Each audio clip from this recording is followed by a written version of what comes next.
99% of people do not change. And I know what you may be thinking, Nate, what are you talking about?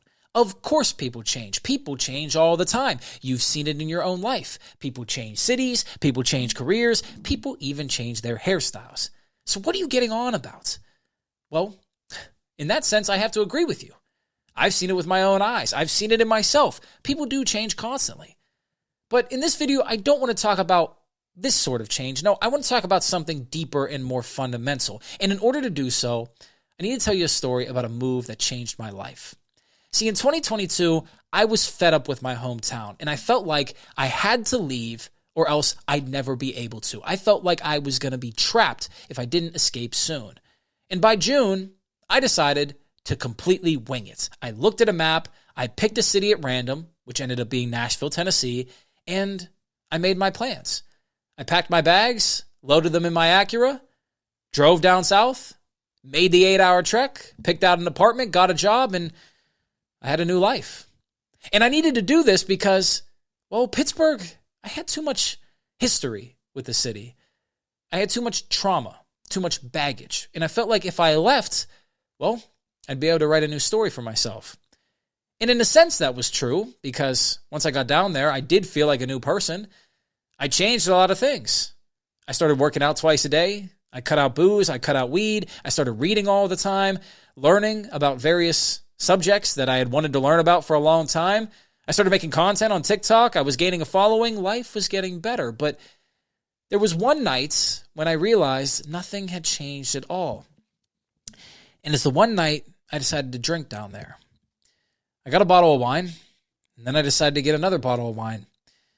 I took both down, and these feelings came rushing up. Feelings that I had repressed for a long time. Memories of my hometown, memories of the past. And I ended up going to the bathroom because I was starting to get a little sick, and I looked myself in the face as I gazed into the mirror, and I realized that all of this external change was superficial.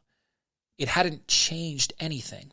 All it did was put lipstick on a pig. All it did was mask the feelings I was unwilling to face, the story I was unwilling to throw in the garbage. And that's when I realized that I had to go back home because I had gotten everything I needed to get out of Nashville. And so I made my plans very quickly.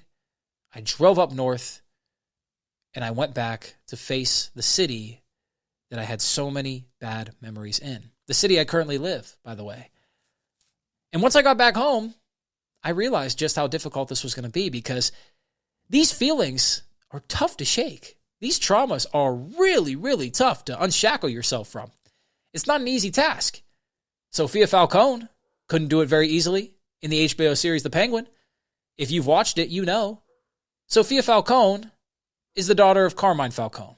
Carmine was looking for a successor. He thought Sophia would be the perfect replacement because she's intelligent, she's ambitious, and she idolized him.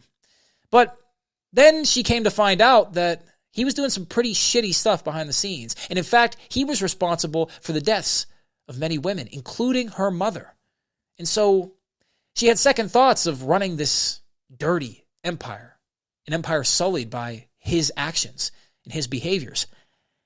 Well, good news for her, he felt the same way, and he framed her for his shitty behavior. He framed her for his crimes. And so she spent 10 years in Arkham Asylum, and that's when she finally realized how terrible of a person he was. She came to despise her father. She loathed her entire family, a family that had left her out to dry. She wanted nothing to do with him, and whenever she got out, she was going to exact revenge, and that's exactly what she did whenever she got out. She cut her hair, she wore new clothes, she walked and talked differently. She even came in, killed off her family members, and then changed the name of the family. Everything was going to be different. She was going to write a completely new chapter in the history of this family. And this worked for a time. She made some great maneuvers. She started really putting her boot stamp on Gotham. But toward the end of the series, she has an epiphany where she realizes that all of this was in vain because, well, the clothes, the hair, the new style of walking and talking, all of the maneuvers she had made, well, it wasn't really a new her. No, it was just her acting like her father. She could not shake his influence. His shadow was still behind her because she was still seeking his approval. That's when she realized that the pattern that was set in stone at an early age was going to be a tough one to break. Because patterns are tough to break. See, you and I, we didn't choose the patterns we live out. This is a combination of genetics and early experiences. The people around us whenever we're young, our peers, our family, people at our church, whatever it may be, the environments combined with our genetics ends up shaping who we are, ends up shaping the pattern we are so comfortable in repeating.